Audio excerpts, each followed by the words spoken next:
ইসলামে রাসূলুল্লাহ সাল্লাল্লাহু আলাইহি ওয়াসাল্লাম জীবনে কোনোদিন বলে নাই যে উম্মত তাসবিহ যত তাড়াতাড়ি শেষ করতে পারবা তত নেকি, নামাজ যত তাড়াতাড়ি শেষ করতে পারবা তত নেকি, তারাবি যত তাড়াতাড়ি শেষ করতে পারবা তত নেকি। আল্লাহর কোরআন, রাসূলের হাদিস, কোন আউলিয়া, কোন পীর মাশায়েখ, কোন উলামা, কোন পীর বুজুর্গ, কোন ফকিহ, মুফতি, মুহাদ্দিস, ইমাম, আলেম কেউ কোনোদিন বলে নাই মিয়া। আর আপনি এটা কি নামাজ পড়েন? 4 রাকাত সুন্নত পড়তে আপনি 1.5 মিনিটে ওডেয়ার নামে মস্কারি করে আর কি, আল্লাহর সাথে মস্কারি করে। একটা ফরনারি সূরা, কেরাত, দোয়া, কালাম, আত্তাহিয়াতু, তাশাহুদ, দোয়ায়ে কুনুত সব ভুল। আপনি নামাজ পড়েন, হ্যাঁ? হাসরের ময়দানে গিয়ে দেখবেন সব ডি মিলাইয়া 100 গ্রাম ওজন আইয়ে না, টের পাইবেন তো তখনই। না কথা বুঝেন নাই?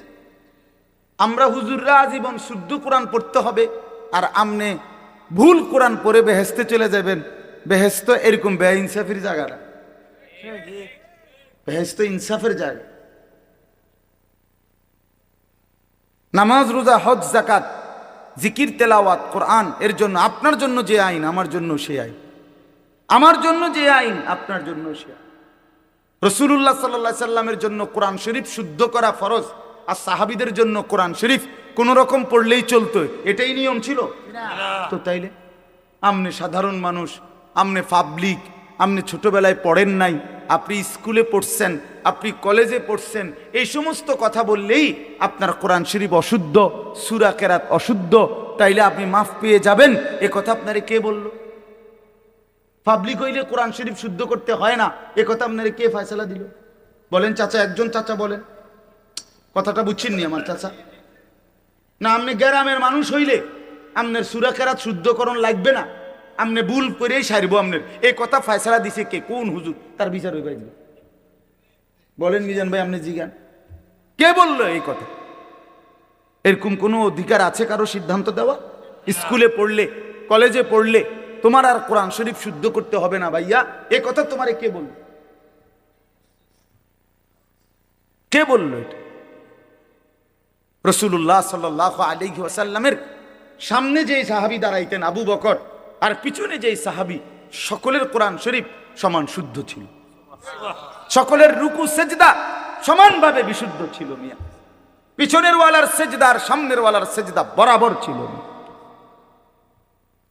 মস্কারি করে আমরা গ্রামের মানুষ, হুজুর আমরা হইলাম সাদা সিধা মানুষ, কোন রকম, হ্যাঁ কোন রকম কদ্দুর দিন আইনা দিন খাই, আলাপ করে আলাপ।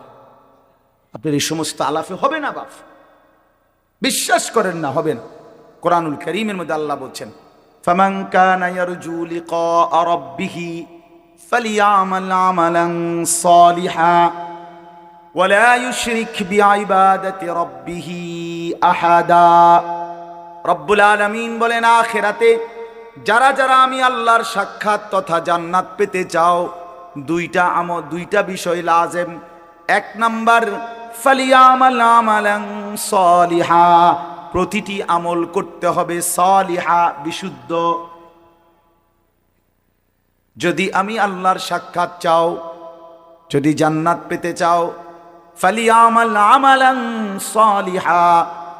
কোরআনুল কারীমের সমস্ত জায়গায় আল্লাহ আমলের সাথে সালেহ এই শব্দ যোগ করেছেন, শুধু আমল মন মতো করতে বলে নাই, সালেহ হইতে হবে।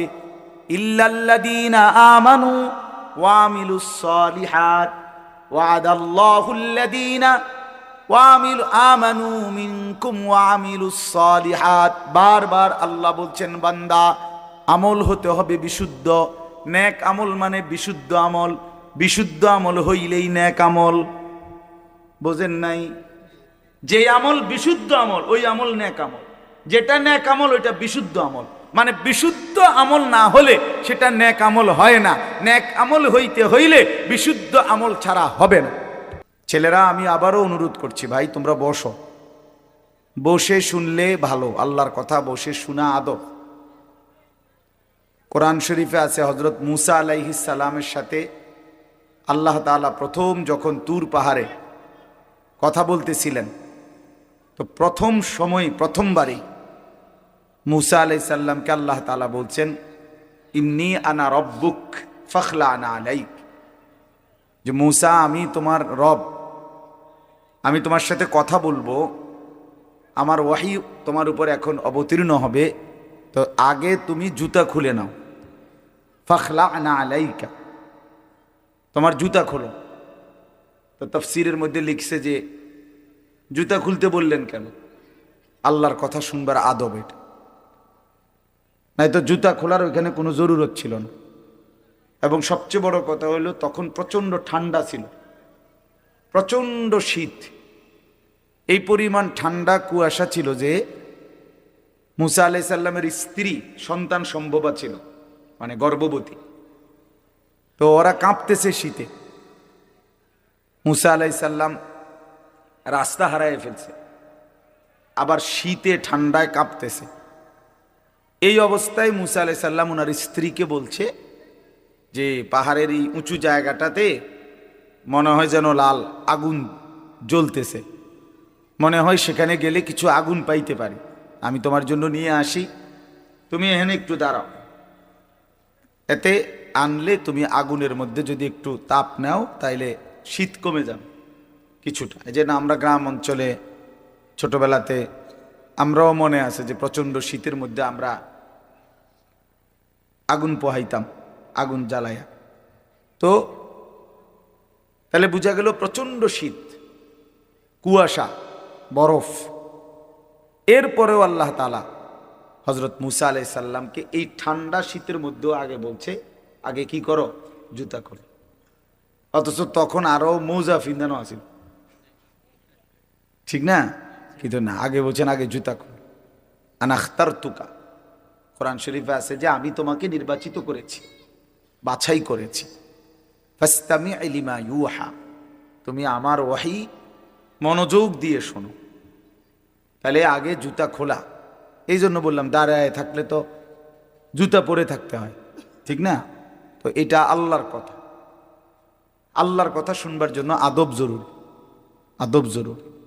হাদিসের মধ্যে আছে প্রিয় নবী সাল্লাল্লাহু আলাইহি ওয়াসাল্লাম বলছেন যে আল্লাহ তাআলা আমাকে সর্বোত্তম ইলম শিখিয়েছেন, সাথে সাথে আল্লাহ তাআলা আমাকে সর্বোত্তম আদব শিখিয়েছেন।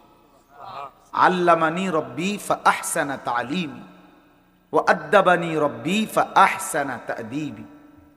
আল্লাহ তাআলা আমাকে ইলমও শিখাইছেন সর্বোত্তম, আদবও শিখিয়েছেন সর্বোত্তম।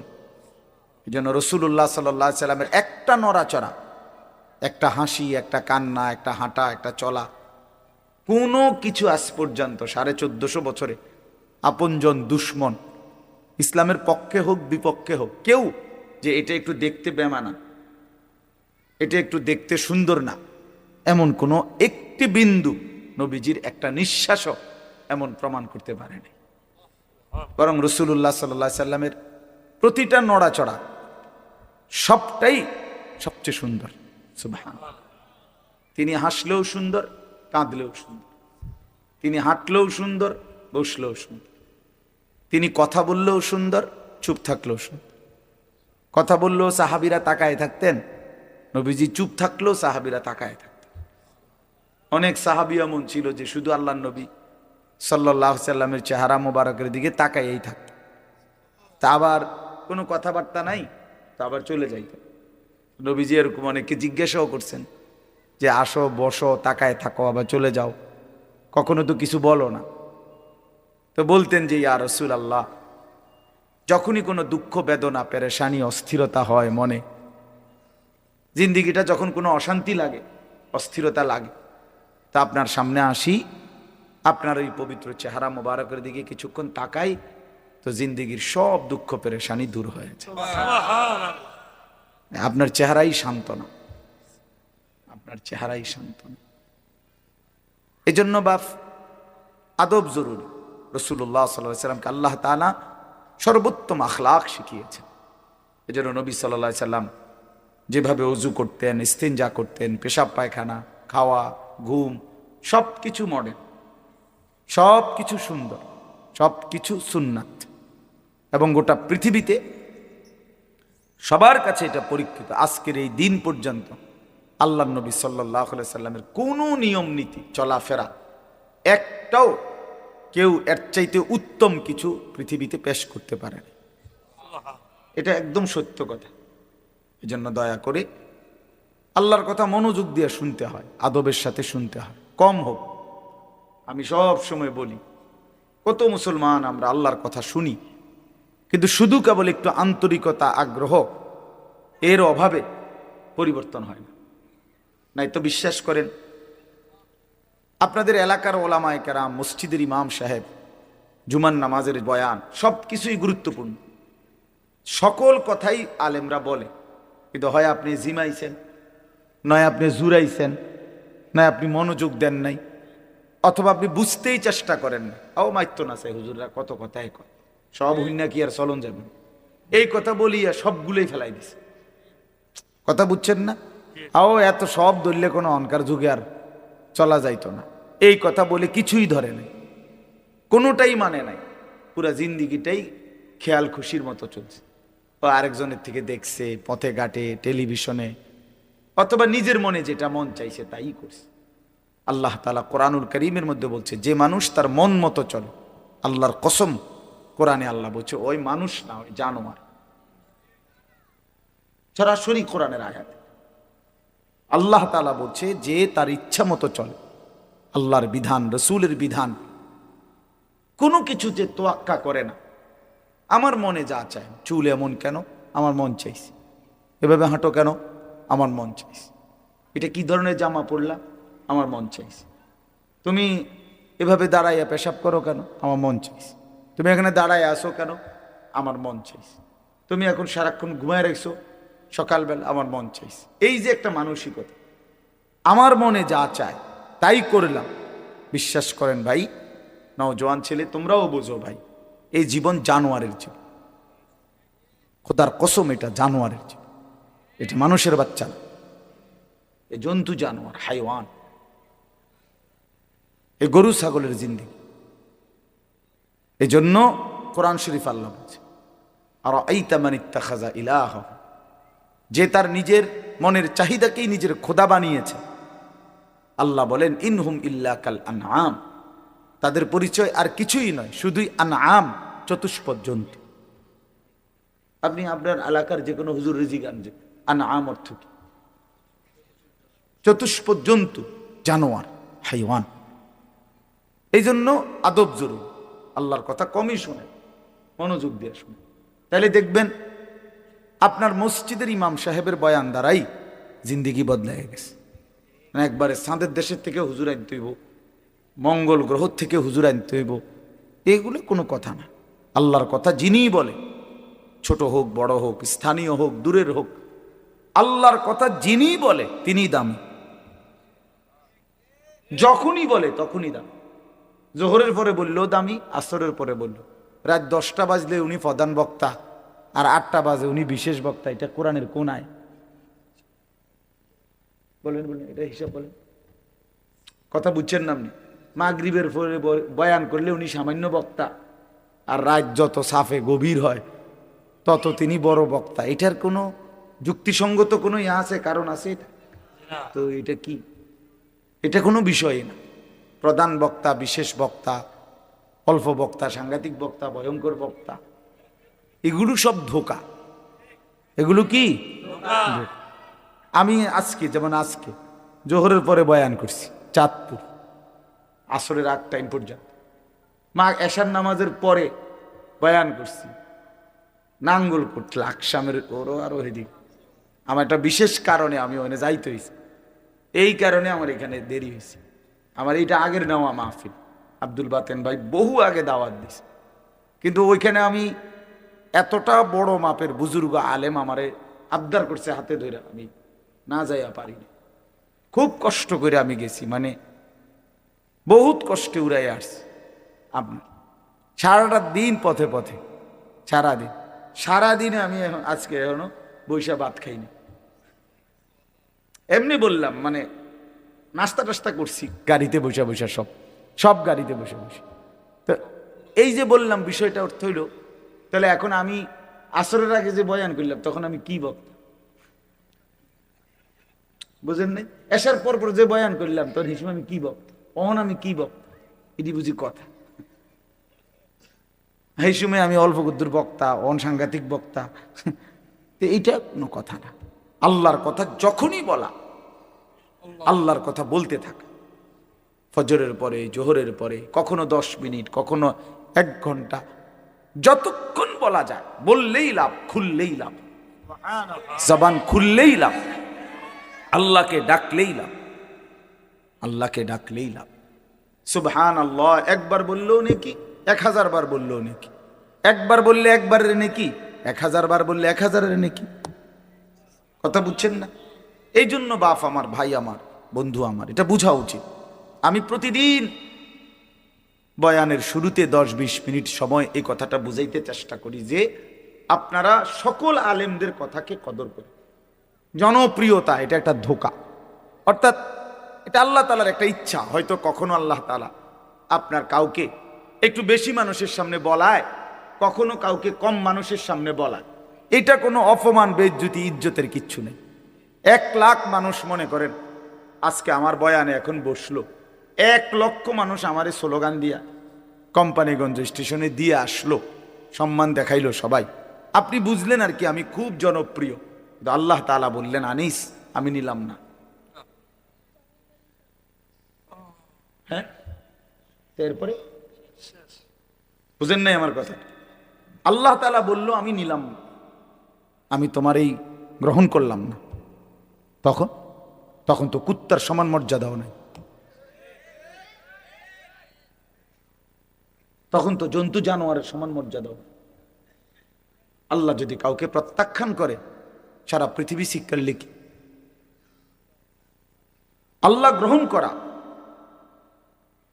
এটা সবচেয়ে বড় কথা।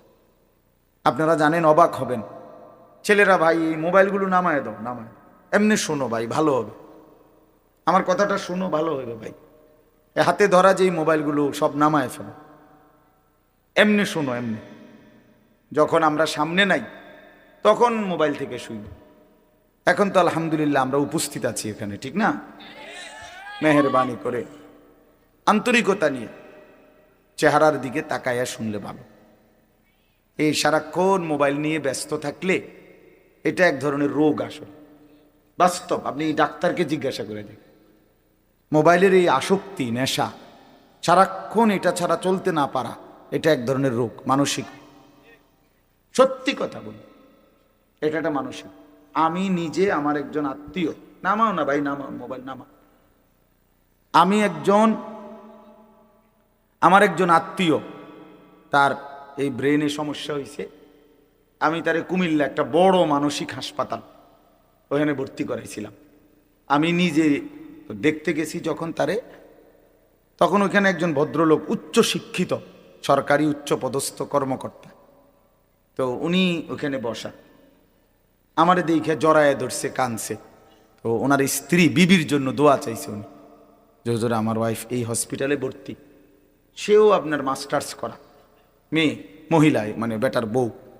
তাই বললাম স্যার আপনার স্ত্রী এখানে ভর্তি, বুঝলাম না বিষয়টা কেন?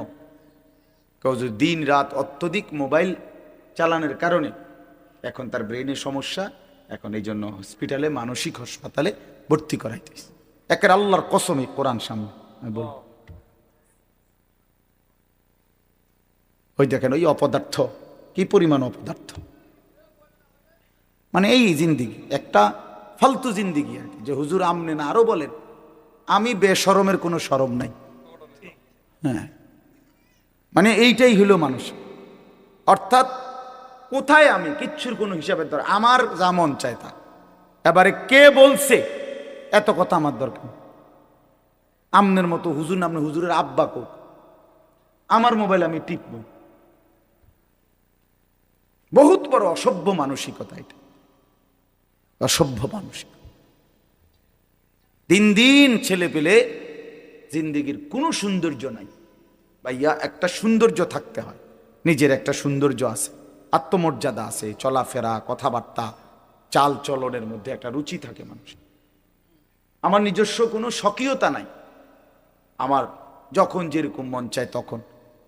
এক এক সময় এক এক চুল, এক এক সময় এক এক জামা, এক এক সময় এক এক ড্রেস। এটা তো স্বাভাবিক মানুষ না, এ তো প্রতিবন্ধী, বাঁতাল, পাগল মানুষ, তার সিরা মানুষ। হ্যাঁ, এজন্য বাস আমি অনুরোধ করলাম, আমি শক্তভাবে বলার অর্থ এটাই, অনেক মানুষ এটা মানসিকভাবে ক্ষতি করে, ব্রেনের উপরে চাপ, প্রয়োজনকে প্রয়োজনের মধ্যেই রাখা। বড় মোবাইল বিভিন্ন কাজে অনেক সময় বিশেষ জরুরত আছে, অফিসিয়াল কাজে, ব্যাংকিং কাজে, অনলাইনের বিভিন্ন কাজ আছে যেটা বড় মোবাইল ছাড়া চলেই না, ঠিক আছে না? প্রবাসী অনেক মানুষ আছে, তাদের অনেক কাজকর্ম এটা দিয়েই সারতে হয়, ঠিক আছে, প্রয়োজন প্রয়োজনের মধ্যেই থাকুক, জরুরত তো জরুরতের মধ্যে, কিন্তু এটা বুঝি 24 ঘন্টা এটা জীবনের অংশ বানায় ফেলা, সারাদিন সারা রাত, এটা পাগলামি ছাড়া মাতলামি ছাড়া আর কিছু। এটা শেষ পর্যন্ত একদিন, আল্লাহর কসম আমি বললাম ছেলেরা, একদিন তোমার জীবনটা একটা শূন্য মরুভূমি বানায়া তোমারে ছেড়ে দিবে। বাস্তবতা এটা ভাই, জোরে বললো না, জোরে স্বাভাবিকভাবেই শোনো। ঠিক বলতে গিয়ে যদি আবার রসিকতা করো তো গুনাহ হবে। একজনে দুষ্টামি করে জোরে বললা ঠিক, আরেকজনে হাসি দিলা, তো মস্কারি করলা। আল্লাহর কথার সামনে কি করতে নাই? টিটকারি করতে নাই।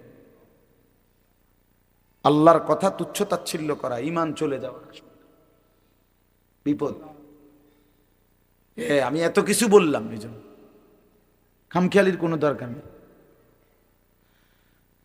এত জোরে এত মজা করে ঠিক বলার কিছু নেই, শুনতে থাকো ভাই, আলাদা আলাদা শোনো। এজন্য আমি বললাম প্রত্যেকটা মানুষ, কোরআনুল কারীমের মধ্যে আছে, আল্লাহ তাআলা বলেন, ওয়ালা তাকুনু কাল্লাযীনা নাসুল্লাহ ফাআনসাহুম আনফুসাহুম। আল্লাহ বলে, বান্দা তুমি আমারে এই পরিমাণ ভুলে যেও না, দীর্ঘদিন বেশি আমারে ভুলে গেলে একদিন আমি তোমাকে তোমার থেকে ভুলিয়ে দেব। একদিন তুমি টোটালি ভুলে যাবা তুমি মানুষের বাচ্চা, একদিন তুমি পুরা ভুলে যাবা তুমি মুসলমানের সন্তান। তোমার একটা বাবা আছে, মা আছে, তোমার একজন আল্লাহ আছে, তোমার একজন রসুল আছে, তোমার একটা মৃত্যু আছে, তোমার একটা কবর আছে, তোমার একটা আখেরাত আছে, তোমার একটা পরকাল আছে, তোমার একদিন বিচারের মুখোমুখি হইতে হবে। এই কথাটা যদি টোটাল ভুলে যাও, সেটা অনেক বড় অধপত, অনেক বড় মুসিবত। যে গন্তব্য জানে না, মঞ্জিল চিনে না, তার জন্য এটা অনেক বড় বিপদ। কোনো বাসে যদি কেউ উঠে, কন্ট্রাক্টর জিজ্ঞাসা করে কই নামবেন, সে যদি বলে আমার জানা নাই, আপনার তোমার মতো মন মতো একটা নামাই দিও, তো সে তো পাগল বলবে, তার পাগল বলবে না? নিশ্চিত বলবে তো এটা পাগল লোক, মাতা। এই জন্য দোস্ত আমার, আমরা কোথায় যাব এটা যদি আমাদের জানাই না থাকে, তো আমি তো সুস্থ না, আমি তো পাগল।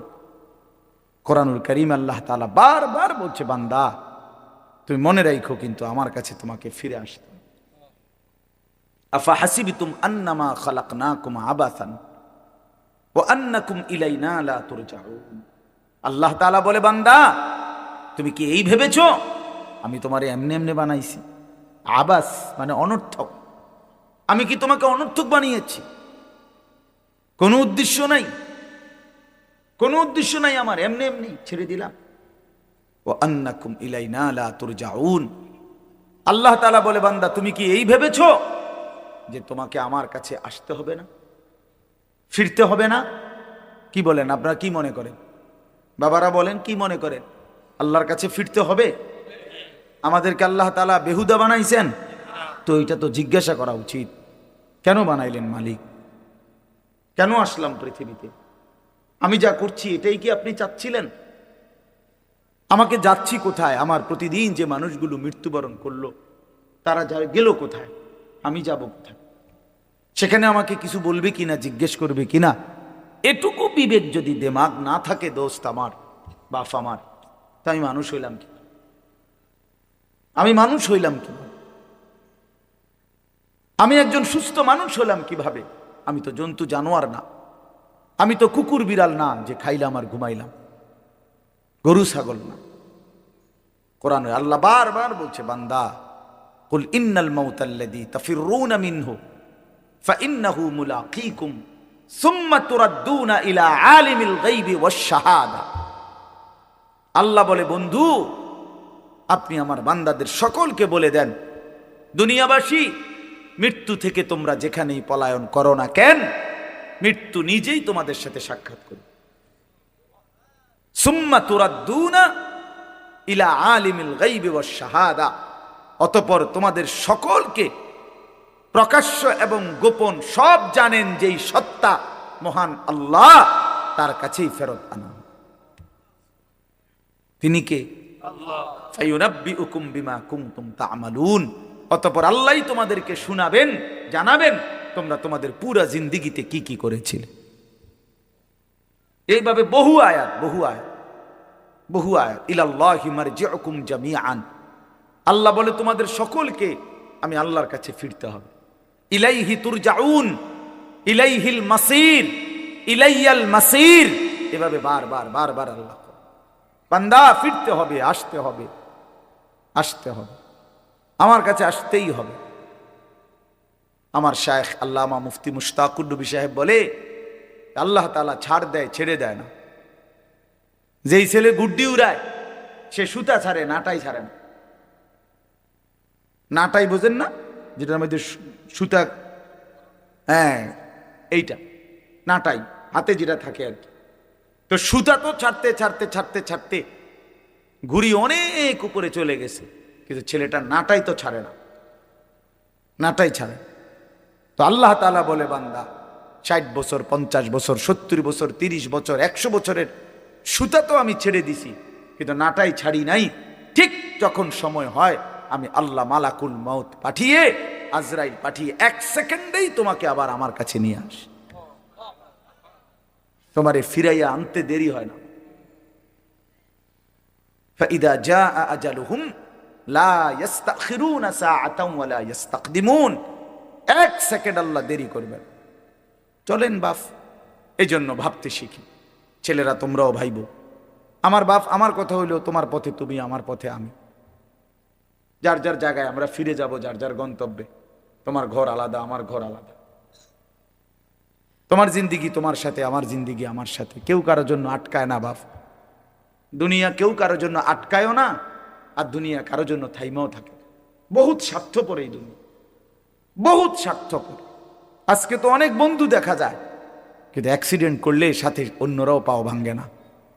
আমার যেদিন পাও ভাঙছিল 2021 সালে, এই যে এখন রমজান আমার জিগাইছে যে হুজুর আপনার পাওটা মনে হয় এখনো সোজা হয় না। আমি হ্যাঁ, আজও সোজা হয় না। সেই 2021 সালে আমার পাও ভাঙছে। আজকে 4 বছর পরেও কাছের থেকে দেখলে বোঝা যায় আমার পাও একটু বাঁকাই। তো আমার তো অনেক ঘনিষ্ঠ বন্ধু আছে, কিন্তু সেদিন তো আমার পাও ভাঙলো যেদিন, সেদিন তো আমার সাথে আর কারো পাও ভাঙে নাই। এবং আমি যেই মোটর সাইকেলে ছিলাম, ওই মোটর সাইকেলে আমি আমার বন্ধুর মোটর সাইকেলে আমি পিছনে বসছি। আমি মোটর সাইকেল চালাই নাই, পারিও না চালাইতে। তো পিছনে বসা ছিলাম, সে সামনে। ভ্যান গাড়ি আইসা আমার পায়ে বাড়ি দিস, অথচ আমার ঠিক বরাবর তার পাও।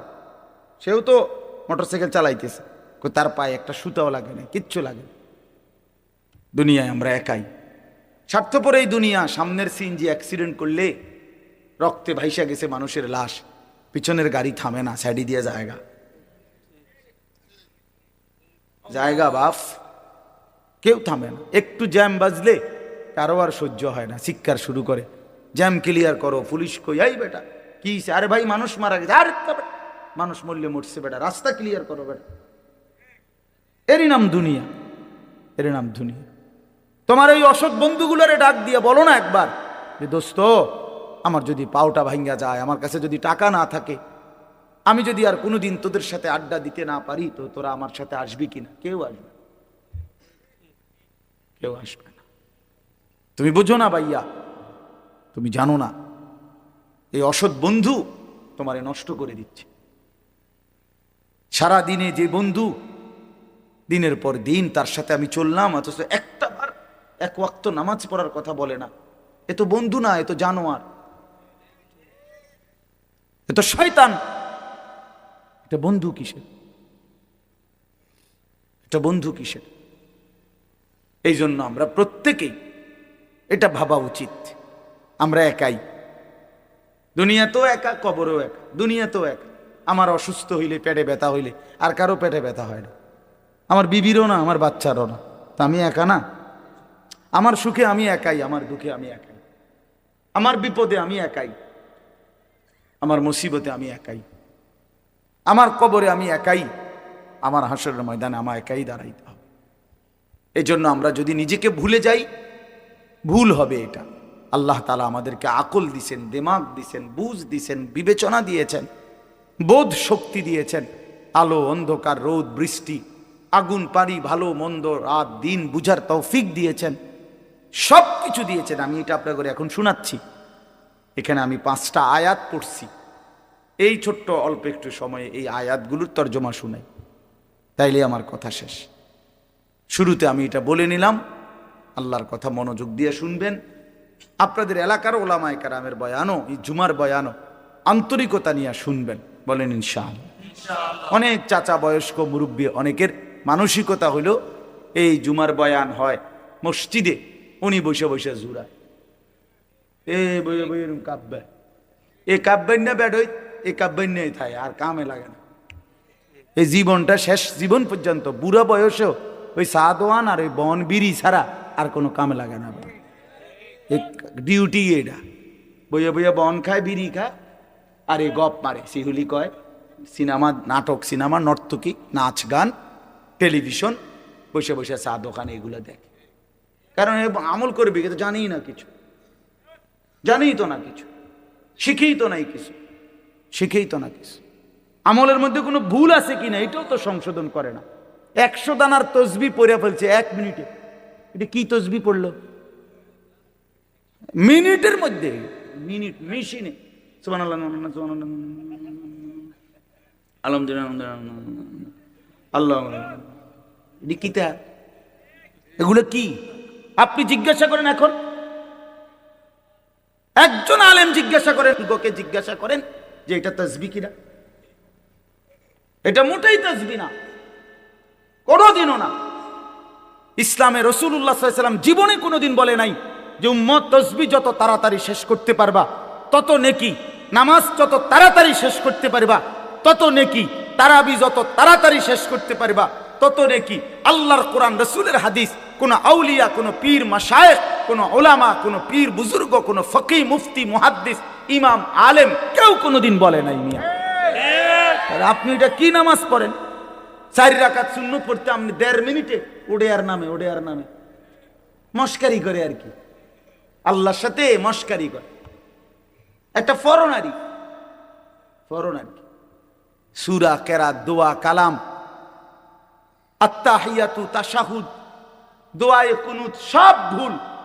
আপনি নামাজ পড়েন, আপনি নামাজ পড়েন, হ্যাঁ, হাসরের ময়দানে গিয়ে দেখবেন সব ডি মিলাইয়া 100 গ্রাম ওজন আইয়ে না, টের পাইবেন তো তখনই না। কথা বুঝেন নাই? আমরা হুজুররা আজীবন শুদ্ধ কোরআন পড়তে হবে, আর আমনে ভুল কোরআন পড়ে বেহেস্তে চলে যাবেন। বেহেস্ত এরকম বেইনসাফির জায়গা না, বেহেস্ত ইনসাফের জায়গা।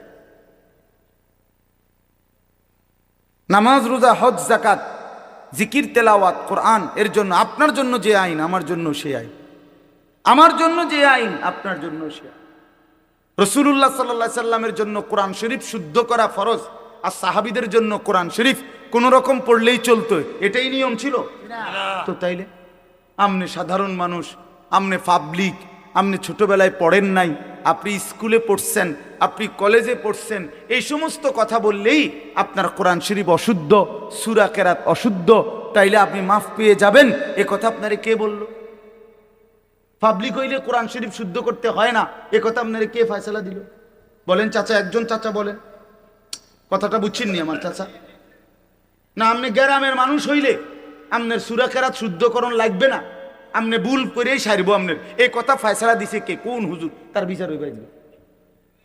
বলেন মিজান ভাই, আপনি জিজ্ঞান কে বললো এই কথা? এরকম কোনো অধিকার আছে কারো সিদ্ধান্ত দেওয়া? স্কুলে পড়লে, কলেজে পড়লে তোমার আর কোরআন শরীফ শুদ্ধ করতে হবে না ভাইয়া, এ কথা তোমারে কে বলল? কে বলল এটা? রাসূলুল্লাহ সাল্লাল্লাহু আলাইহি ওয়াসাল্লামের সামনে যেই সাহাবী দাঁড়াইতেন আবু বকর, আর পিছনে যেই সাহাবী, সকলের কোরআন শরীফ সমান শুদ্ধ ছিল, সকলের রুকু সেজদা সমানভাবে বিশুদ্ধ ছিল মিয়া। পিছনের ওয়ালার সেজদা আর সামনের ওয়ালার সেজদা বরাবর ছিল। মস্কারি করে, আমরা গ্রামের মানুষ, হুজুর আমরা এলাম সাদা সিধা মানুষ, কোন রকম কোন রকম কদ্দুর দিন আইনা দিন খাই, আলাপ করে আলাপ। আপনার এই সমস্ত আলাপে হবে না বাপ, বিশ্বাস করেন না, হবে না। কোরআনুল কারীমের মধ্যে আল্লাহ বলছেন, ফামান কানা ইয়ারজু লিকা রাব্বিহি ফালিয়ামাল আমালান সালিহা ওয়ালা ইউশরিক বিইবাদাতি রাব্বিহি আহাদা। রব্বুল আলামিন বলেন, আখিরাতে যারা যারা আমি আল্লাহর সাক্ষাৎ তথা জান্নাত পেতে চাও, দুইটা বিষয় লাজেম। এক নাম্বার, ফালিয়ামাল আমালান সালিহা, প্রতিটি আমল করতে হবে সালিহা, বিশুদ্ধ। যদি আমি আল্লাহর সাক্ষাৎ চাও, যদি জান্নাত পেতে চাও, ফালিয়ামাল আমালান সালিহা। কোরআনুল কারীমের সমস্ত জায়গায় আল্লাহ আমলের সাথে সালেহ এই শব্দ যোগ করেছেন। শুধু আমল মন মতো করতে বলে নাই, সালেহ হইতে হবে। ইল্লাল্লাযীনা আমানু ওয়া আমিলুস সালিহাত ওয়া'দাল্লাহুল্লাযীনা আমানু মিনকুম ওয়া আমিলুস সালিহাত। বারবার আল্লাহ বলছেন, বান্দা আমল হতে হবে বিশুদ্ধ। নেক আমল মানে বিশুদ্ধ আমল, বিশুদ্ধ আমল হইলেই নেক আমল। বোঝেন নাই? যে আমল বিশুদ্ধ আমল ওই আমল নেক আমল, যেটা নেক আমল ওইটা বিশুদ্ধ আমল। মানে বিশুদ্ধ আমল না হলে সেটা নেক আমল হয় না। নেক আমল হইতে হইলে বিশুদ্ধ আমল ছাড়া হবে না। হবে? হ্যাঁ হ্যাঁ, কোন সাধারণ থেকে সাধারণ মানুষের জন্য জমি দলিল করার নিয়ম যা, একেবারে উচ্চ শিক্ষিত ডক্টরেট ডিগ্রিধারী ব্যক্তির জন্য জমি দলিল করতে নিয়ম তা।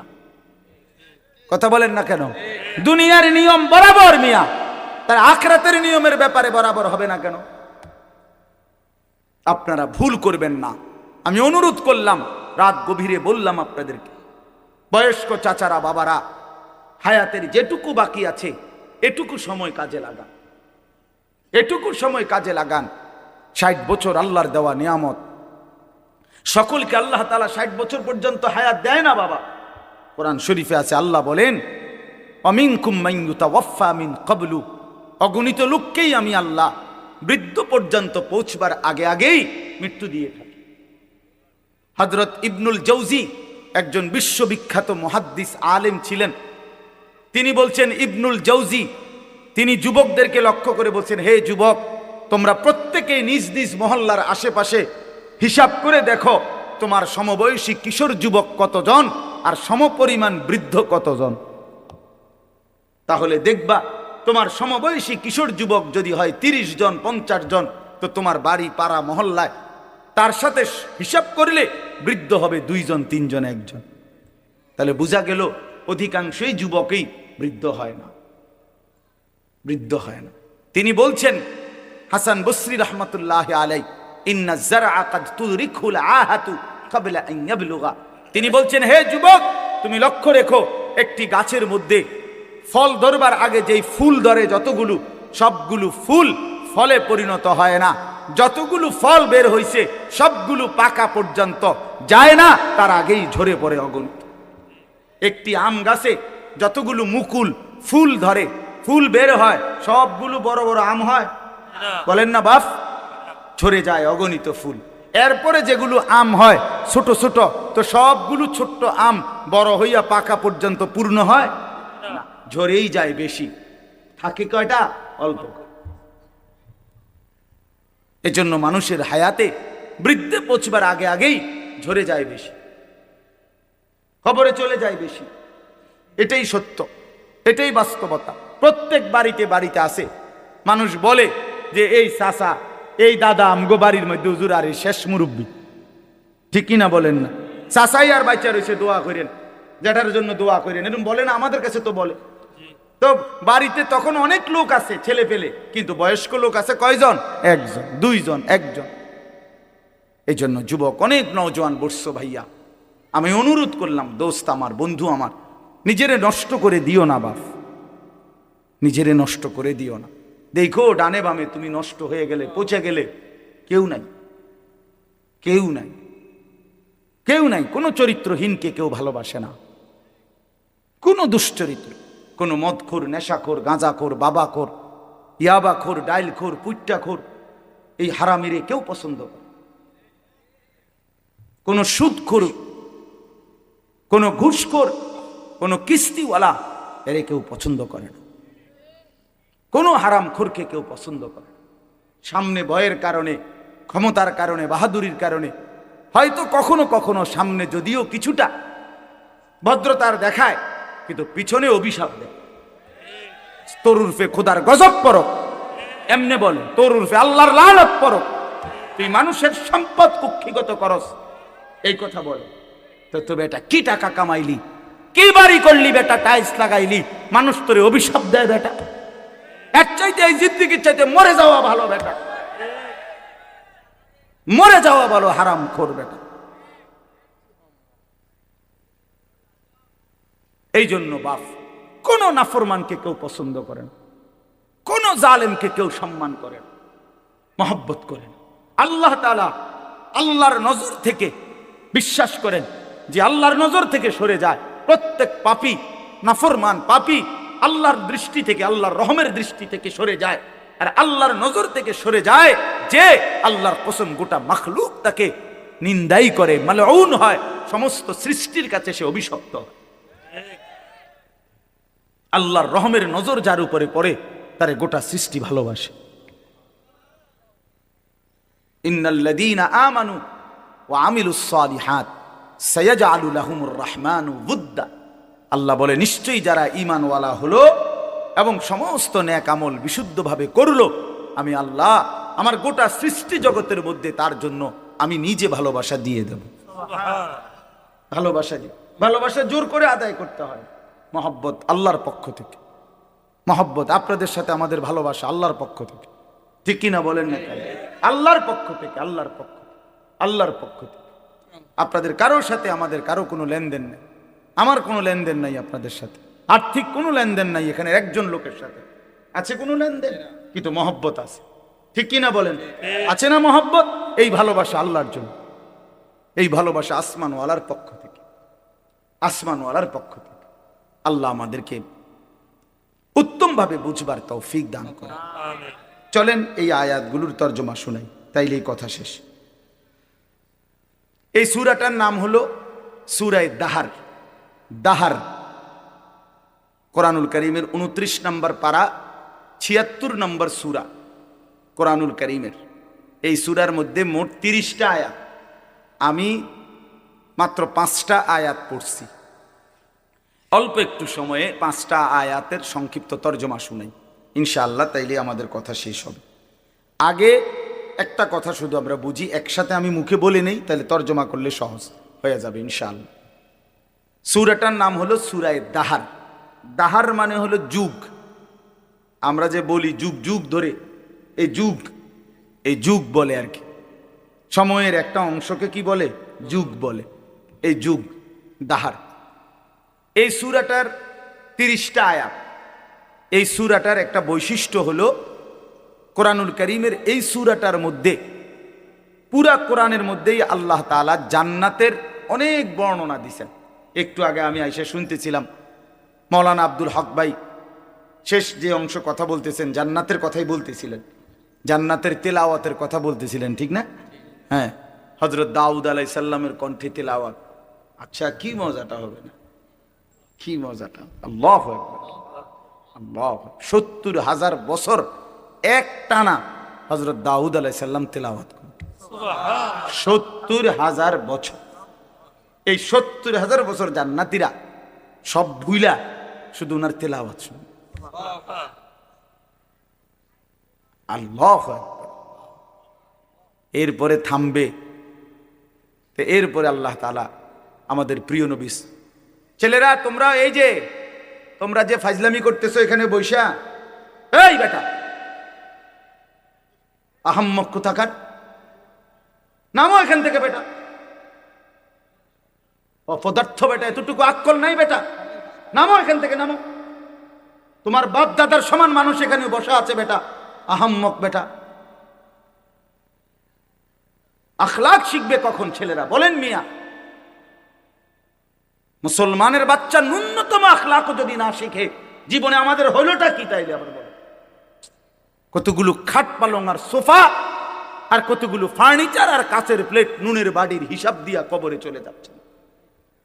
জীবন মানে কতকটা ঘর করছে, জিন্দিগি মানে একটা বিল্ডিং করে দিছে, জিন্দিগি মানে এক সেট খাট বানাইয়া সোফা বানাইয়া দিছে। খালাস 60 বছর জীবনের ব্যয় করছে এই একটা কামে, এতটুকুই জীবন মিয়া। সন্তান যদি আখলাক না শিখে, স্ত্রী যদি পর্দানশীল না হয়, ছেলেটা যদি নামাজি না হয়, মেয়েটা যদি পর্দানশীল না হয়, খাট পালং আর এই সোফা ফার্নিচার দিয়া হবে কি? কি হবে মিয়া?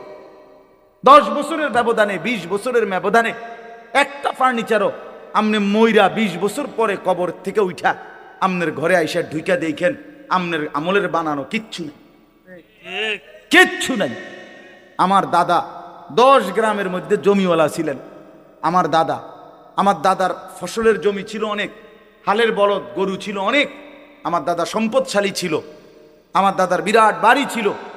দাদা মৃত্যুর 12 বছর গোনা, 12 বছর পরে আমি আমার জ্যাঠা, আপন বড় জ্যাঠারে বলছিলাম একদিন, জ্যাঠা আমার দাদার রেখে যাওয়া স্মৃতি হিসাবে বাড়িতে আমার দেখাইবার মতো কিছু আছে কিনা, একটা নুনের বাটি বা কাচের প্লেট বা কিছু একটা আমার কুদ্দুরি দেখান। আমার জ্যাঠা কাঁইদা দিছিল, কাঁইদা বলছিল, ভাতিজা তোরে দেখাইবার মতো কোনো কিছুই আমার বাবার স্মৃতি আমার কাছে নাই। মাত্র 12 বছর, এর নাম দুনিয়া। আমি ধোকার এই দুনিয়ায় কিচ্ছু রাখে না, কিচ্ছু রাখে না। শুধু শুধু মুসলমান আমরা, ছেলের নজর নাই, মেয়ের নজর নাই, কি করে না করে পোলা ফাইন হেবাডা হেবাডা পয়সা কামায়, হেবাডা শুধু ঘরে বানায়, হেবাডা শুধু ফার্নিচারে কেনে, আর পোলাও মানুষ, মেয়েও মানুষ। 365 দিনে খোদার একটা বছরে কোনোদিন ফজরের নামাজ পড়ে না। এত বড় জানোয়ার মুসলমানের ঘরে ঘুমায় কেমনে বেটা? তার যদি বাপ থাকে, তার যদি মা বাইচা থাকে, যদি মা বাইচা থাকে, যদি বাপ বাইচা থাকে, এই সন্তান এত বড় জানোয়ার হইল কেমনে? তুই কোন মার ঘরে জন্ম নিলি না ফরমান? তুই কোন বাপের ঘরে জন্ম নিলি? কোনদিন ফজরের নামাজ পড়স না হাইওয়ান, তুই পৃথিবীতে আসলি কেন? কে তোরে বানায়? তো কুকুর বিড়ালের জিন্দিগি, এটা তো জন্তু জানোয়ারের জিন্দিগি। জীবনের হিসাবে তো মিলাইতে জানেন না। ভাতের থালা কতুড়ি ভাত খাইতে লিস ভালো, খাইয়া পড়িয়া ভালো আছে, খাইয়া পড়িয়া মানুষ ভালো থাকে না। ভালো থাকা হয় ইমানে আমলে, নামাজে রোজায় ইবাদতে আমলে ভালো থাকে। খাইয়া পড়িয়া ভালো থাকার কিছু নাই। খাইয়া পড়িয়া আমরা চাইতে জন্তু জানোয়ার আরো বেশি খায়। একটি হাতি একদিনে 250 কেজি খাবার খায়, গবেষকদের 250 কেজি, 90 লিটার পানি পান করে। এটা বইতে আছে, গবেষকদের কথা। 90 লিটার পানি পান করে একটা হাতি একদিন। তো পৃথিবীতে কতগুলো হাতি? সারা বাংলাদেশে কতগুলো হাতি? সারা পৃথিবীতে কতগুলো হাতি? তার আল্লাহর দুনিয়া, আল্লাহর দেওয়া রিজিক ওরা কি পরিমাণ ভক্ষণ করছে, আমরা সেই তুলনায় কিছু খাই মিয়া? কি খাই আমরা? কি খাই আমরা? এই জন্য দয়া করে রাগ হইয়েন না, বুঝাইতে চাইলাম। ছেলেদের দিকে নজর দেন, মেয়েদের দিকে নজর দেন। সংসারে মানুষ হলো আসল। মানুষ নষ্ট হইয়া গেলে ফার্নিচার দামি হইলে লাভ কি? ছেলে মেয়ে চরিত্রহীন হইলে খাটটা তো মজবুত, কিন্তু ছেলেটা তো ওই খাটে শুইয়া সারা রাত উলঙ্গ ছবি দেখে। ঘরটা তো বিল্ডিং এর বুঝলাম, টাইলসও বুঝলাম, তো মেয়েটা তো সারা রাত আরেকটা ছেলের সাথে অবৈধ প্রেমের আলাপ করে। তাহলে আপনার জীবনের অর্থ কি বাবা? এই জীবনে বেঁচে থাকার লাভ কি? আল্লাহ আমাদেরকে মাফ করে দেন। এজন্য আমি বলতেছিলাম এই সূরাটার নাম হলো সূরা দাহার। অর্থ হলো ওই যে বললাম যুগ। তো এই সূরার মধ্যে একটা বৈশিষ্ট্য হলো আল্লাহ তাআলা এই সূরার মধ্যে জান্নাতের বর্ণনা, পুরা কোরআনের মধ্যেই জান্নাতের বর্ণনা আছে, তবে এই সূরার মধ্যে সবচেয়ে চমৎকার, মানে লম্বা এবং খুব হৃদয়গ্রাহী আকর্ষণীয় ভঙ্গিমায় আল্লাহ তাআলা জান্নাতের বর্ণনা দিছেন এই সূরার মধ্যে। মানে জান্নাতের মেহমানদারিটা কেমন হবে আল্লাহ, এটার একটা অসাধারণ বর্ণনা দিছে। আপনি শুনলে পুরাটা সূরা এক্ষণ যাইতে মন চাইবে, জানেন, এক্ষণ যদি আপনার লগে গাড়ি যাই, যদি ফতে জান্নাত পাই নাই মেলাম, এতটা সুন্দর। সুবহানাল্লাহ, সুবহানাল্লাহ। তো জান্নাতের বর্ণনা আল্লাহ তাআলা এই সূরার মধ্যে অত্যন্ত আকর্ষণীয় ভঙ্গিমায় পেশ করেছেন। তো রাসূলুল্লাহ সাল্লাল্লাহু আলাইহি ওয়াসাল্লামের উপরে যেদিন এই সূরাটা নাজিল হয়, মানে যেদিন এই সূরা নাজিল হচ্ছিল, তখন নবীজির সামনে কয়েকজন সাহাবী বসা ছিলেন। এর মধ্যে একজন সাহাবী ছিলেন সামনে বসা, উনি একদম কালো চেহারা, হাবশি, কালো মানুষ, রাসূলুল্লাহ সাল্লাল্লাহু আলাইহি ওয়াসাল্লামের সাহাবী। তে এই টাইমে সাহাবীদের সামনে, নবীজির সামনে বসা, কথাবার্তা বলতেছেন। ঠিক এই টাইমে হযরত জিবরাইল আলাইহিস সালাম নবীজির কাছে আসলেন। তো নবীজি সাল্লাল্লাহু আলাইহি সাল্লামের কাছে জিবরাইল যখন আসতেন কোরআন নিয়া, মানে ওহী নিয়া, তখন আল্লাহ নবী সাল্লাল্লাহু আলাইহি ওয়াসাল্লামের চেহারা মোবারক বদলে যেত, চেহারার রঙই পাল্টায় যেত। তো সাহাবায়ে কেরাম চেহারার দিকে তাকাইলেই বুঝতেন জিবরাইল আসছে। কে আসছে? জিবরাইল। এমনিতে আমাদের প্রিয় নবী সাল্লাল্লাহু আলাইহি সাল্লাম তিনি গোটা কায়নাতের সবচেয়ে সুন্দর, সবচেয়ে সুন্দর। মুহাদ্দিসিনে কেরাম বলে, কিতাবের মধ্যে আছে, আল্লাহ তাআলা অর্ধেক সৌন্দর্য, এই সৃষ্টি জগতের অর্ধেক সৌন্দর্য আল্লাহ তাআলা ইউসুফ আলাইহিস সালামকে দান করছেন, আর বাকি অর্ধেক সারা সৃষ্টিকে দিয়েছেন। বুঝেন নাই? এই বাকি অর্ধেক সৌন্দর্য দিয়া গাছ এত সুন্দর, ফুল এত সুন্দর, ফল এত সুন্দর, মাছ এত সুন্দর, পাখি এত সুন্দর, হাজারো নারী এত সুন্দর, আসমান এত সুন্দর, জমিন এত সুন্দর, এগুলো হলো অর্ধেক। আর ইউসুফ আলাইহিস সালাম একাই অর্ধেক। আচ্ছা বেটা কি সুন্দর আছিল, বেডিরা যে দৌড় দিছে না পাগল হইয়া, এইটাই তো বহুত কথা। তো ইউসুফ আলাইহিস সালাম অর্ধেক সৌন্দর্য আল্লাহ দিছেন, আর বাকি সৃষ্টি জগৎকে আল্লাহ তাআলা অর্ধেক সৌন্দর্য দিয়েছেন, এটা নবীজি বলছেন সাল্লাল্লাহু আলাইহি ওয়াসাল্লাম। তো মুহাদ্দিসিনে কেরাম ব্যাখ্যা করছে যে নবীজি তো দুই ভাগ করে দিলেন, অর্ধেক বললেন ইউসুফকে দিছে আল্লাহ, অর্ধেক সৃষ্টি জগৎকে। তো তিনি নিজে, বুঝেন নাই, মানে উনি নিজের ব্যাপারে তো কিছু বললেন না, ওনার সৌন্দর্যটা। তো মুহাদ্দিসিনে কেরাম বলেন, এর দ্বারা এটাই প্রমাণ করিলেন, বিনয়ের কারণে, তাওয়াজুর কারণে নিজেরটা তো বলেন নাই, বুঝাইতে চাইলেন উম্মত আল্লাহ তাআলা অর্ধেক ইউসুফকে দিয়েছেন, অর্ধেক গোটা সৃষ্টিকে দিয়েছেন, একা বন্ধু মুহাম্মদকে পুরাটাই দিয়েছেন, পুরাটাই। হুসনে ইউসুফ দমে ঈসা ইয়াদে বাইদাদারি আঁচে খুবা আহমাদারান তু তনহা দারি। আল্লামা ইকবাল বলে, হে নবী মুহাম্মদ সাল্লাল্লাহু আলাইহি সাল্লাম, ১৬ লক্ষ আম্বিয়ার যত গুণ, সৌন্দর্য, বৈশিষ্ট্য একটা একটা করে যদি তালাশ করি আপনার মাঝে, আপনি একাই সব। তু তনহা দারি, আপনি একাই, তনহা মানে একা, আপনি একাই সব। সব রং, সব ঢং, সব সৌন্দর্য, সব গুণ, সব সিফাত আপনার মধ্যে, আপনার মধ্যে। কি পরিমাণ সুন্দর ছিলেন নবীজি, সুবহানাল্লাহ, কি পরিমাণ সুন্দর ছিলেন। হযরত আয়েশা রাদিয়াল্লাহু তাআলা আনহা একদিন বলছিলেন, দুনিয়াবাসী শুনছি ইউসুফ আলাইহিস সালামের সৌন্দর্য দেখে মহিলারা নাকি হাত কাইটা ফেলছে। আমার স্বামীর সৌন্দর্য যদি এক নজর দেখতো, বেটিরা কলিজা কাইটা ফেলত।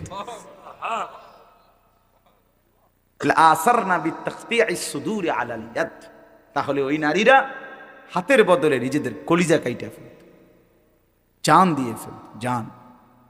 এবং সাহাবায়ে কেরাম তো রাসূলুল্লাহ সাল্লাল্লাহু আলাইহি ওয়াসাল্লামের মহব্বতে অগণিত সাহাবী, অনেক সাহাবী জান দিয়ে দিয়েছে। निकल जाए दम तेरे कदमों के नीचे, यही दिल की हसरत, यही दिल की आरजू है, হ্যাঁ, সাহাবায়ে কেরামের মানসিকতাই ছিল যে হে প্রিয় বন্ধু, হে প্রিয় নবী, আপনার কদমের নিচে জীবন দিয়ে দিলাম। এটাই দিলের তামান্না ছিল, এটাই দিলের আফসুস ছিল, আফসুস ছিল। তো আল্লাহ নবী সাল্লাল্লাহু আলাইহি সাল্লাম সাহাবীদের সামনে বসা, তো জিবরাইল আসলেন, কোরআন নাজিল করলেন। নবীজি সাল্লাল্লাহু আলাইহি সাল্লাম, জিবরাইল যখন চলে গেলেন, তো আল্লাহ নবী সাল্লাল্লাহু আলাইহি ওয়াসাল্লাম এবার এই উপস্থিত সাহাবীদের কাছে এই সময়ে জিবরাইল এই সূরাটাই নাজিল করছেন। ৭৬ নম্বর সূরা, ২৯ নম্বর পারা, সূরা দাহার। কি নাম? এই সূরাটা মাত্র ৩০টা আয়াত, ছোট সূরা। এই সূরা নাজিল করলেন, আল্লাহ নবী শুনাইলেন সাহাবীদেরকে। এই শুনাইছে যে এই জান্নাতের এমন বর্ণনা এই সূরার মধ্যে, বললাম না এতটা সুন্দর, এতটা হৃদয় কলজা শুদ্ধা লাইরা ফেলে। এইটা শুই না নবীজির জবানে, ওই যে সামনে যে একজন বললাম কালো রঙের সাহাবী ছিল, সাদা সিধা মানুষ, এমন কোনো উল্লেখযোগ্য না উনি, কিন্তু উনি রাসূলুল্লাহ সাল্লাল্লাহু আলাইহি সাল্লামের জবানে এই সূরার তেলাওয়াত শুই না, জান্নাতের বর্ণনা শুই না, একটা চিৎকার মারছে। এক চিৎকারে ওইখানেই তাফসীরে কুরতুবীতে লিখছে, ওইখানেই তিনি ইন্তেকাল করছে, সাথে সাথে জান দিয়ে ফেলছে। জান্নাতের আশা, জান্নাতের আগ্রহে। তাফসীরের মধ্যে আছে যে নবীজি তখন সাহাবীদেরকে বললেন, লাকাদ আখরাজা নাফসা সাহিবিকুম আশ-শাওকু ইলাল জান্নাহ, তোমাদের এই বন্ধু জীবন দিল জান্নাতের শৌক, জান্নাতের আগ্রহে।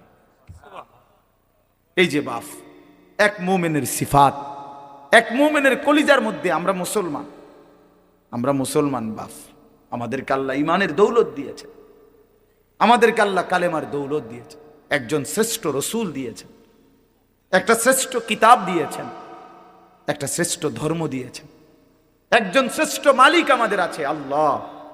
আমাদের 4টি জিনিস আমাদের কাছে আছে সর্বশ্রেষ্ঠ, আমরা ভাগ্যবান। আমাদের সর্বশ্রেষ্ঠ আল্লাহ, আমাদের রসুল সর্বশ্রেষ্ঠ, আমাদের কিতাব সর্বশ্রেষ্ঠ, আমাদের ধর্ম সর্বশ্রেষ্ঠ।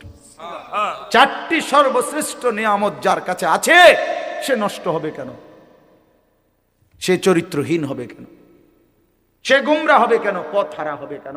সে জাহান্নামী হবে কেন? তাইলে জান্নাত কার জন্য আল্লাহ বানাইল? আল্লাহ বলেন, বান্দা বলবেন, বিশ্বাস করেন, কোরআন শরীফে আছে, ফাবি আইয়ি হাদিসিন বাদাহু ইউমিনুন।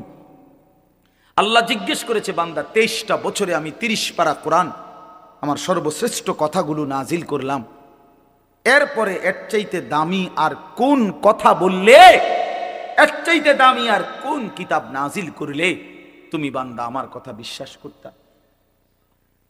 কি বলবেন ভাই? একটু ভাবেন। কষ্ট করছেন আপনারা, রাত্র হয়ে গেছে, আমি শেষ করে দিচ্ছি। একটু ইনসাফের সাথে বলেন। কতবার বলছে একজন মালিক, তিনি আমাদের গোটা কায়নাতের, তিনি কতবার বললেন আকিমুসসালাহ, আকিমুসসালাহ, আকিমুসসালাহ, আকিমুসসালাহ, আকিমুসসালাহ। এরে বান্দা নামাজ পড়ো, নামাজ পড়ো, নামাজ পড়ো, নামাজ পড়ো, নামাজ পড়ো। ইত্তাকুল্লাহ, ইত্তাকুল্লাহ, ইত্তাকুল্লাহ, ইত্তাকুল্লাহ। এতবার বললেন আল্লাহকে ভয় করো, গুনাহ ছাড়ো, গুনাহ ছাড়ো, গুনাহ ছাড়ো। ফাত্তাকুন্নার ওয়াত্তাকুন্নার, জাহান্নাম থেকে বাঁচো, জাহান্নাম থেকে বাঁচো। খোদার কসম বাপ, আল্লাহ হাসরের ময়দানে জিজ্ঞেস করবে আমাদেরকে, বান্দা আর কেমনে বললে, কতবার বললে, আর কোন কথা বললে তুমি আমার কথা মানতা? বলো না ভাই, নওজোয়ান ছেলে তোমরা বলো ভাই, যারা এক ওয়াক্ত নামাজ পড়ো না, কেন পড়ো না বাপ?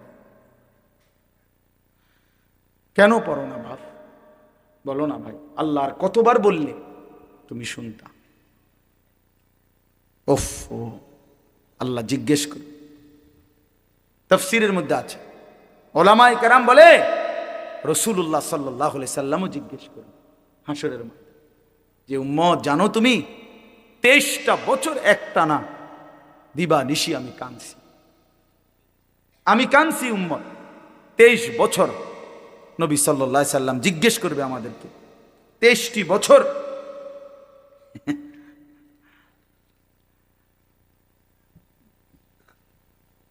যিনি জিজ্ঞাসেন এই মাসালা, এটা তো আপনি সমাধান লিখছেন এখানে, কথা বুঝছেন না? এইটা যেটা আপনি যেটা বুঝছেন এইটাই উত্তর।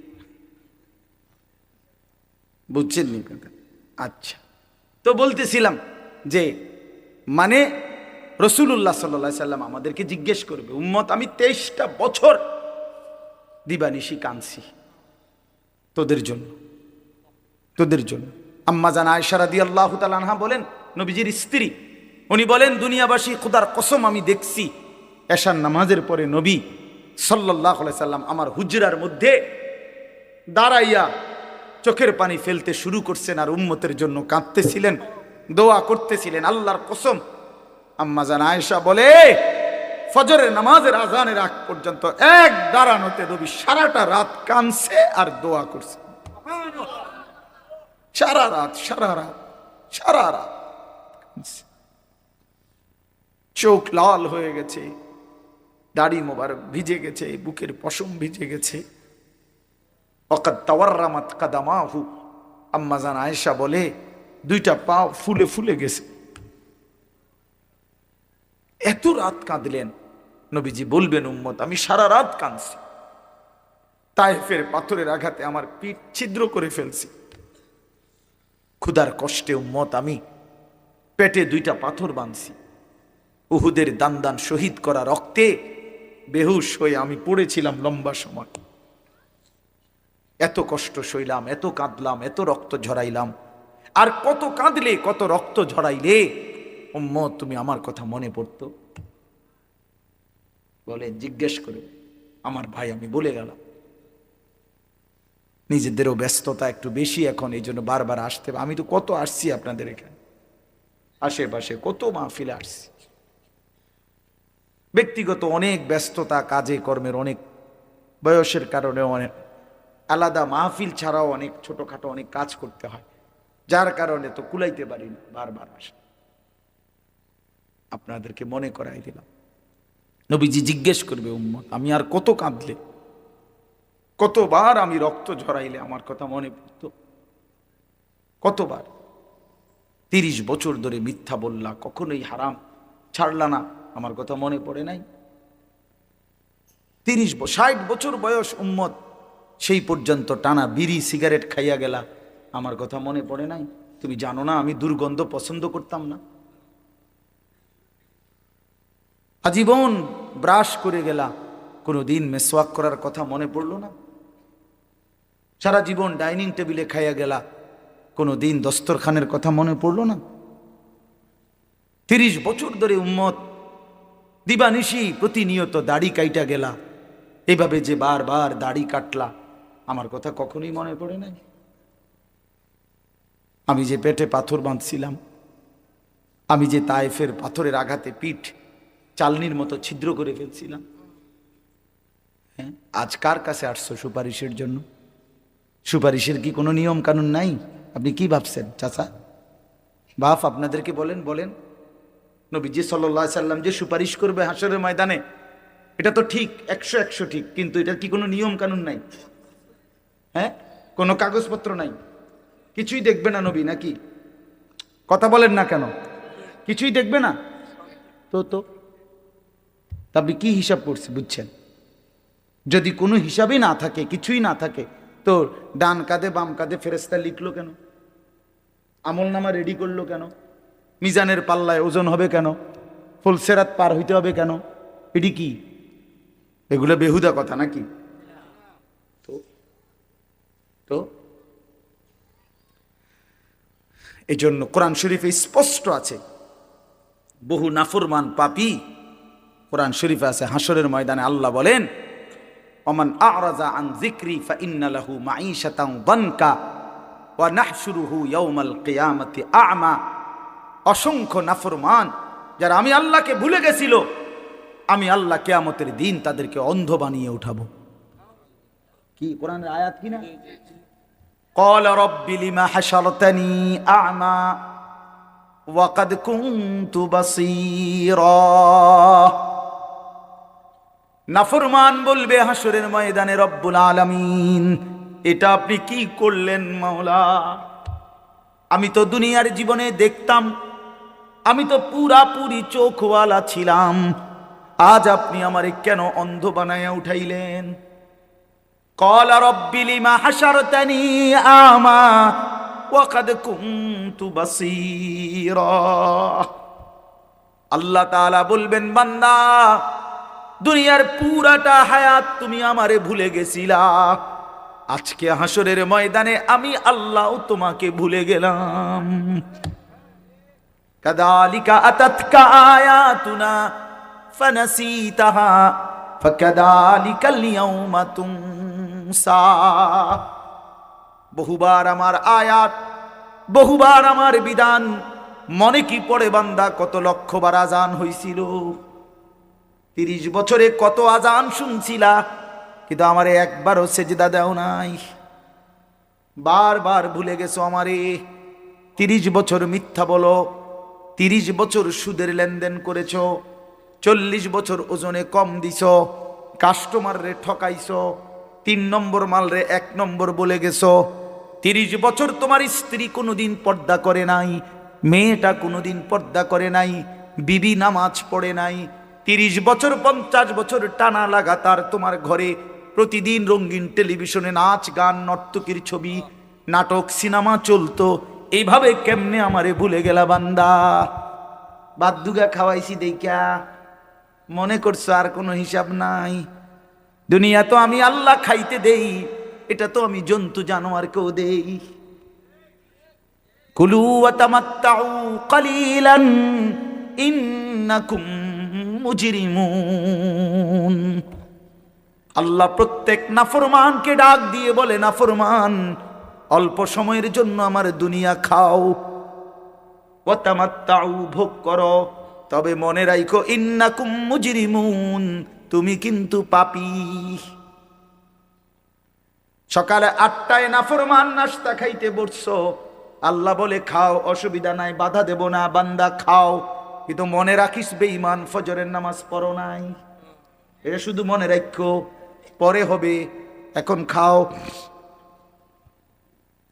রাতের 10টা বাজে নাফরমান খাইতে বসলা, আল্লাহ ডাক দিয়ে বলে, বান্দা খাও, অসুবিধা নাই, দুনিয়া এটা আমি কুত্তারেও খাওয়াই, দুনিয়া আমি কুত্তারেও খাওয়াই, তোরে খাওয়াবো না কেন বেটা? খা, ঠিক আছে খা, শুধু মনে রাখবি বেঈমান এশার নামাজ পড়ো নাই, হিসাব রাখছি। হ্যাঁ, ইন্নাকুম মুজরিমুন। আমি একটা ছোট্ট উদাহরণ দিয়ে বুঝবেন, মজার উদাহরণ। আমি কয়দিন আগে একটা জিনিস কিনছি এক লোকের থেকে 100 টাকা দামে।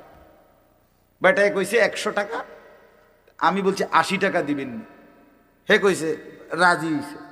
আমি 100 টাকা মালটা আমারে দিছে, 100 টাকার নোট দিছি, এবারে হেবাটা আমারে 20 টাকা দেন, ফেরত দেন। আর আমি বলছি তো 20 টাকা দেন, আপনি কইছেন রাজি হয়েছেন, হেতে দেয় না। তো পরে আমি বললাম 20 টাকাও নেন, 100 টাকা পুরাই নিয়ে যান, মনে রাখেন শুধু এর দূর যে 20 টাকা জুলুম করে নিছে। বুঝেন নাই কথা? আপনি শুধু এর দূর মনে রাখেন, পর হইব, এটি কথা হইব, হাসরের ময়দানে এগুলো কথা হইব, আরো বহুত কথাবার্তা আছে। হাসরের ময়দান তো আর 1-1.5 ঘন্টার না, প্রথম দিনেই 50,000 বছর। তো একদিন কেউ একদিন করবোটা কি? কথাবার্তাই তো হইব। হাসরের ময়দানের একদিন কত? 50,000 বছর। কোরআন শরীফের আয়াতে আল্লাহ বলেন, তাহলে একদিন লাগাইয়া কর্মটা কি? কথা হইব অনেক। হ্যাঁ, কার সময় নিয়ে ফিডা হইব, ধীরে ধীরে সুন্দর করে যত্ন করে ফিডা, টাঙ্গাইয়া ফিডা। কি মনে করছো বান্দা? এজন্য আল্লাহ তাআলা বলে, বান্দা নাফরমান দুনিয়া ভোগ করবে, ঈমান কোনো অসুবিধা নাই। দুনিয়া আমি কুত্তারেও ভোগ করাই, জানোয়ারকেও ভোগ করাই।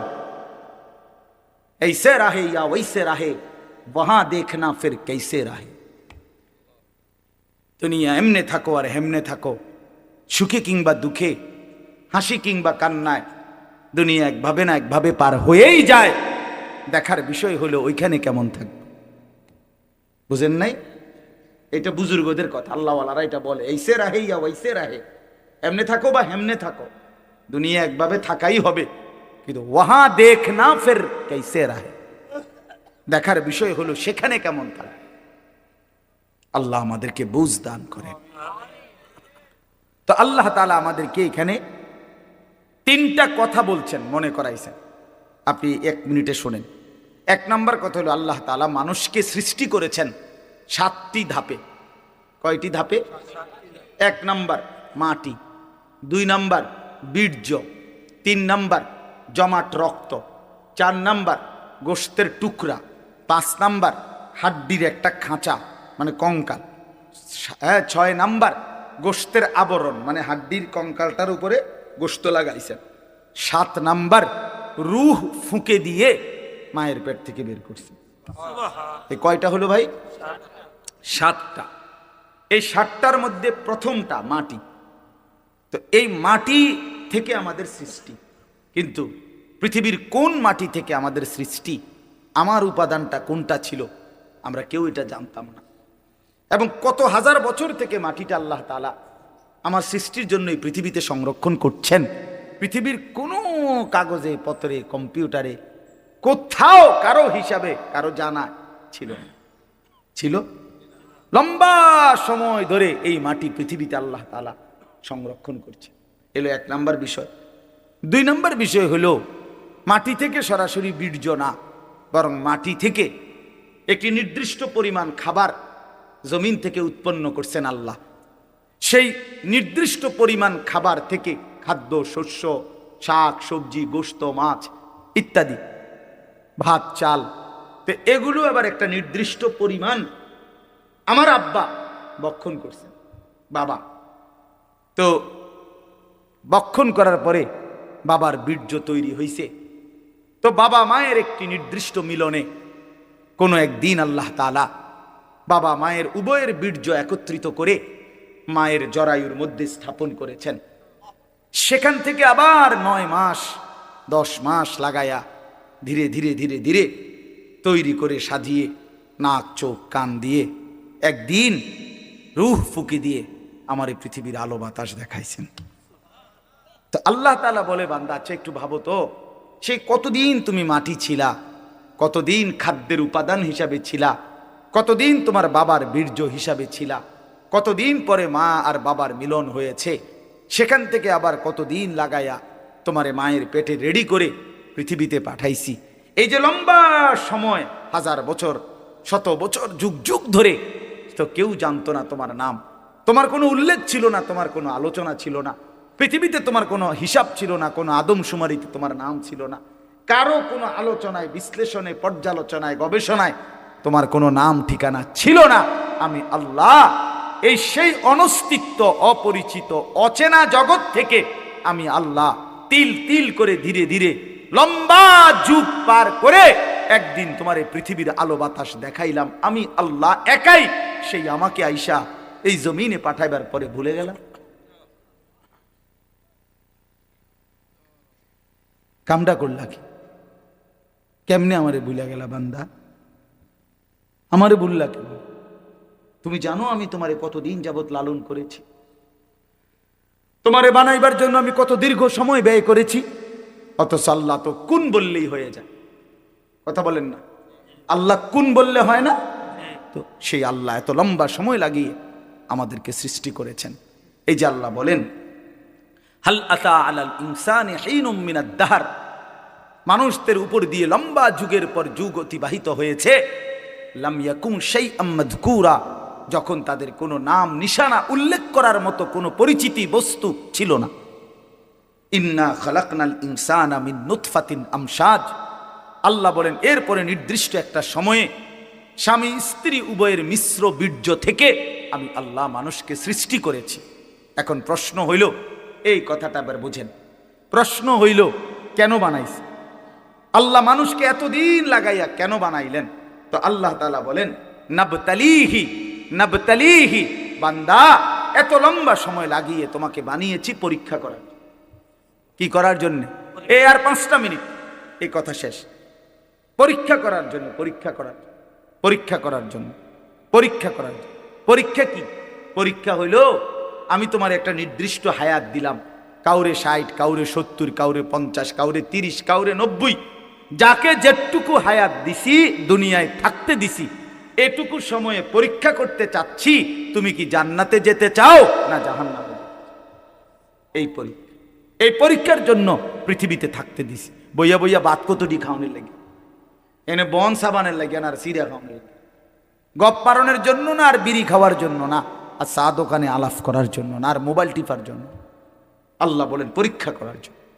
এখন আসেন, আল্লাহ তাআলা বলেন, বান্দা আমি যদি প্রশ্ন করি আল্লাহকে, আল্লাহ আমি পরীক্ষায় উত্তীর্ণ হওয়ার জন্য, আমি জান্নাতের রাস্তা পাওয়ার জন্য আপনি আমারে কি দিছেন? আমি পরীক্ষায় উত্তীর্ণ হওয়ার জন্য আমারে দিলেন কি? তো আল্লাহ তাআলা বলেন, আমি তোমারে 3টা জিনিস দিছি। কয়টা জিনিস? 1 নাম্বার, আমার সমস্ত হুকুম মানার যোগ্যতা আমি তোমার পুরা শরীরের মধ্যে 100 দিয়েছি। এমন একটি হুকুম নাই যেটা তোমার দেহে পালন করার মতো সক্ষমতা নাই, এমন কোনো বিধান আমার নাই। আমি আল্লাহ শরীরটাকে এমন যোগ্যতা দিয়েই বানাইছি যে আমার ইবাদত 100 মানার মতো যোগ্যতা সম্পূর্ণ বডি এটা। সুবহানাল্লাহ। কারণ এটা আমি বানাইছি। কে বানাইছে? আল্লাহ বানাইছে। মনে করেন আমারে বলছে রুকু দিত, কিন্তু আমার কোমরটাই মনে করেন বাঁকা হয় না, সোজা। তো তাইলে না আমি বলতাম যে আল্লাহ আপনি আমার উপরে জুলুম করছেন, আমার কোমরে বাঁকা হয় না, আপনি আমারে কোন কি দিতাম? রুকু দিতাম। এটা কি এমন? আমারে আল্লাহ বললেন সেজদা দিতে, কারণ আমি নিচের দিকেই যাইতে পারি না, ঠিক আছে না? আমি নিচের দিকে যাইতে পারি, আমার কনুইও ভাঙ্গে না, আমার হাঁটুও ভাঙ্গে না, তা আমি সেজদা দিব কেমনে? তো এমন যদি হতো তাইলে না আপনি বলতেন যে আমারে আল্লাহ তাআলা জুলুম করছে। কিন্তু আমাদের কি সেজদা দেওয়ার মতো সক্ষমতা জরিলের মধ্যে আছে? আছে কি না বলেন না কেন? রাত হইছে দেখে আমি বাড়াইতে চাচ্ছি না, বুঝাইতে চাইলাম আল্লাহ তাআলা আমাদেরকে ওযু, গোসল, নামাজ, রোজা, হজ, যাকাত, জিকির, তেলাওয়াত, দান, সাদাকা সমস্ত গুনাহ থেকে বাঁচার পরিপূর্ণ যোগ্যতা আমাদের শরীরের মধ্যে দিয়েই আল্লাহ আমাদেরকে বানিয়েছেন। এই জন্য আল্লাহ বলেন 1 নম্বরে ফাজআলনাহু সামিআম বাসীরা, আমি তোমাকে শুনবার জন্য কান দিয়েছি, দেখবার জন্য চোখ দিয়েছি। উদাহরণস্বরূপ 2টা বলছে, উদ্দেশ্য পুরা দেহ আমি সাজিয়ে দিছি যাতে করে আমার সমস্ত হুকুম মানতে পারো, নিষেধগুলো ছাড়তে পারো। এমন একটা বলো যেটা তোমার শরীরের সাথে মানানসই না, মানানসই। নবীজির একটা তরিকা বলেন যেটা আপনার আমার দেহের সাথে মানানসই না, এমন কি আছে? এমন কিছু? 2 নাম্বার কি দিলাম?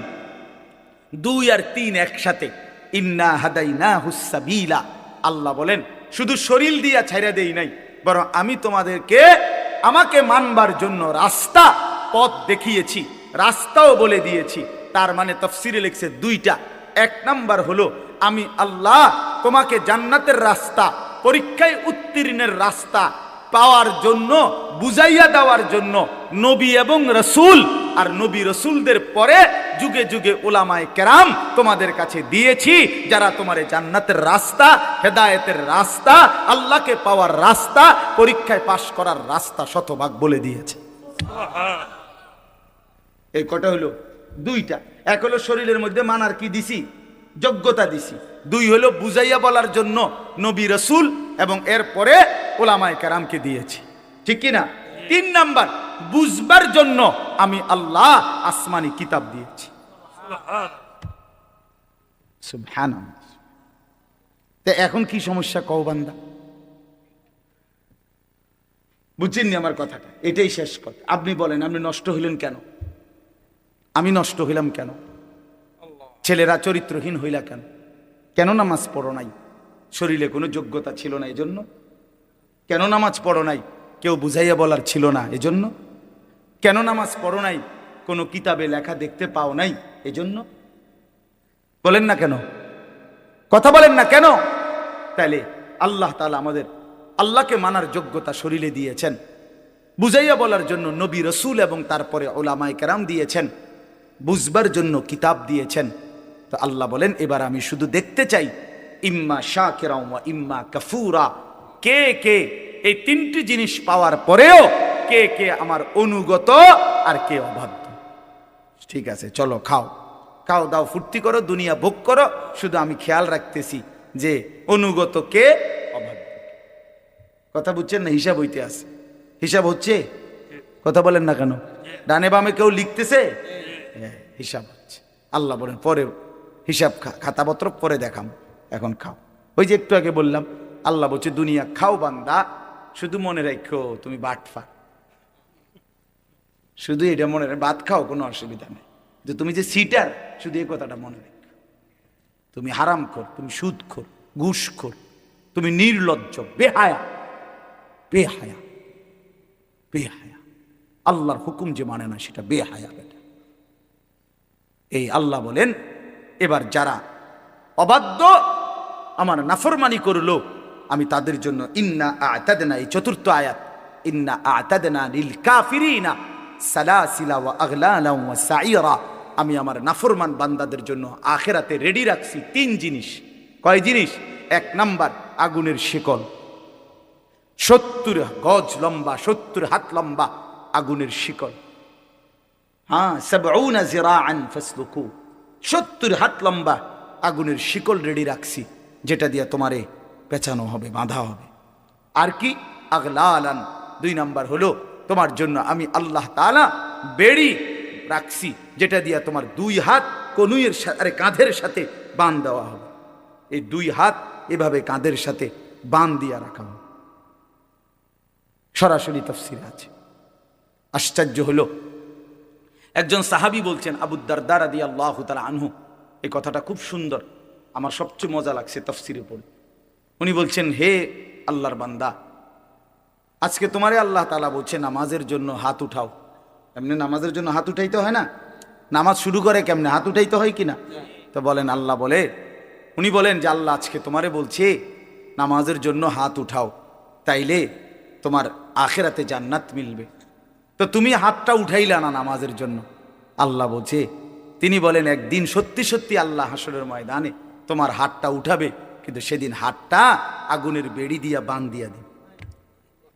আজ উঠাইলে সেজদা হইতো, আজ উঠাইলে নেকি হইতো, আজ উঠাইলে জান্নাত মিলতো। সেদিন উঠাবে ঠিক, কিন্তু সেটা আর জান্নাতের জন্য না, জাহান্নামে ফেলবার জন্য। হাত উঠাইতে হবে। হাত কি? আজ তো সুন্দরভাবে উঠাইলা না, আজ উঠাইলে নেকি হইতো। ওয়াসাইরা, আল্লাহ বলেন, আর আমি রেডি রাখছি সমস্ত নাফরমানের জন্য জাহান্নামের আগুন। এরপরে ইন্নাল আবরারা, শেষ, ইন্নাল আবরারা ইয়াশরাবুনা মিন কাসিন কানা মিজাজুহা কাফুরা। আল্লাহু আকবার। আল্লাহ তাআলা বলেন, আমি আমার নেককার বান্দাদের জন্য রেখেছি সুগন্ধিময় জান্নাতের ঝর্ণা কাফুর। এই কাফুর একটি ঝর্ণার নাম, জান্নাতের একটি স্পেশাল ঝর্ণা। এই কাফুর ঝর্ণা থেকে মিশ্রিত সুগন্ধিময় পানীয় শরাব আমি আল্লাহ আমার বান্দার জন্য জান্নাতে রেডি রাখছি। আমি মেহমানদারি করব শরাব দিয়ে, দুনিয়ার এই শরাব না, দুনিয়ার এই মদ না, জান্নাতের কাফুর মিশ্রিত শরাব। সুবহান। এই পানীয়, এরপরে আরো আছে, আরো কি কি দিব এটি আমরা পরে শুনি, আগে পানি দেখা। এরপর রায় দিয়ে গেছে, আর বেশি দরকার নেই, বাকিগুলো আছে সামনে। আইনান ইয়াশরাবু বিহা ইবাদুল্লাহ ইউফাজ্জিরুনাহা তাফজীরা। রব্বুল আলামিন বলেন, অত্যন্ত সুগন্ধিময় শরাব দিয়ে আমি আমার বান্দাকে জান্নাতে আপ্যায়ন করব।